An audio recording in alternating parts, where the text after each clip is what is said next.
வணக்கம் நண்பர்களே. சென்ற அத்தியாயத்தில் சிவபெருமான் ஆழ்ந்த நிஷ்டையில் இருக்க அதனை கண்ட பார்வதி தேவி, ஐயனே, சகல லோகத்தில் உள்ள அனைவருமே உங்களை வணங்குகின்றார்கள். அப்படி இருக்க நீங்கள் யாரை எண்ணி தவம் செய்கிறீர்கள் என்று கேட்டார். விஷ்ணு முதலான தேவர்கள் அனைவரும் என்னை மனதில் இருத்தி நிஷ்டையில் இருப்பதைப் போல நான் மூல முதற் பொருளான விநாயகப் பெருமானை மனதில் இருத்தி நிஷ்டையில் இருக்கின்றேன்.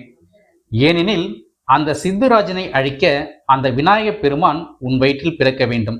அதற்காக நீயும் 12 ஆண்டுகள் சதுர்த்தி விரதம் அனுஷ்டிப்பது அவசியம் என்று சொல்லி அவருக்கு விநாயகப் பெருமானின் ஏகாட்சர மந்திரத்தை உபதேசித்தார். பார்வதி தேவியும் அவ்வாறே விநாயகர் சதுர்த்தி விரதத்தை கடைபிடித்தார்.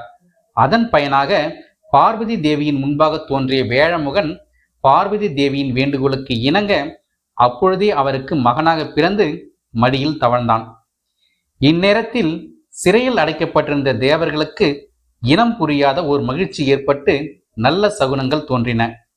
ஆனால் அதே வேளையில் சித்துராஜனின் அரண்மனையில் கண்ணாடிகள் உடைந்தன. தரையில் பால் சிந்தியது. அவனது இடது கண் துடித்தது.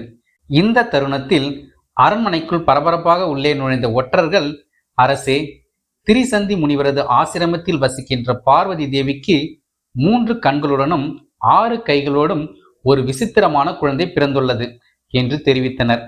உடனே சித்துராஜனுக்கு சிவபெருமான் வரமளித்தது ஞாபகத்திற்கு வந்தது.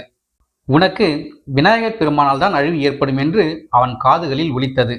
உடனே அக்குழந்தையை கொன்றுவிட வேண்டும் என்று முடிவு எடுத்து கிருத்திகாசுரன் என்ற அசுரனை அழைத்து விநாயகரை தூக்கி வருமாறு கட்டளையிட்டான். உடனே கிருத்திகாசுரன் கழுகு போல உருமாறி பார்வதி தேவி இருக்கும் இடத்திற்கு சென்றான். அங்கு பார்வதி தேவி உறங்கிக் கொண்டிருக்க குழந்தையை தூக்கி கொண்டு வேகமாக வானில் பறந்தான். அப்பொழுது விநாயகர் பெருமான் கழுகின் கழுத்தை இறுக்கமாக பிடித்தார். உடனே கழுகானது பார்வதி தேவியின் மடியில் குழந்தையை போட்டுவிட்டு கீழே விழுந்து இறந்தது. இதனை கேள்விப்பட்ட சித்துராஜன் மேலும் 2 அசுரர்களை எலியாக மாற்றி விநாயகனை கொல்லுமாறு அனுப்பினான். அவர்கள் இருவரும் தங்களுக்குள் சண்டை போடுவதைப் போல விநாயகர் பெருமான் மீது விழுந்தனர். உடனே விநாயகர் பெருமான் பூனையாக மாறி அவர்களை கடித்து குதறினார். சித்துராஜன் உடனடியாக ஓர் அசுரனை பூனையாக மாற்றி அனுப்பினான். விநாயகப் பெருமானும் ஒரு நாயாக மாறி பூனையை பிடித்து தரையில் அடித்து கொன்றார். அடுத்ததாக பலாசுரன் என்ற அசுரன் முனிவரின் குமாரன் போல வந்து அவருடன் விளையாடினான். இதனை அறிந்த கணேசன் அவனை விளையாடுவது போலவே கொன்றார். அடுத்து சித்துராஜன் வியோமாசுரன் என்ற அசுரனை அனுப்பினான். அவன் மரமாகி நின்றான். அந்த மரப்பொந்துக்குள் நுழைந்த விநாயகப் பெருமான் விஸ்வரூபம் எடுத்து மரத்தை 2ஆக பிளந்தார். இதனால் அவனும் இறந்து போனான்.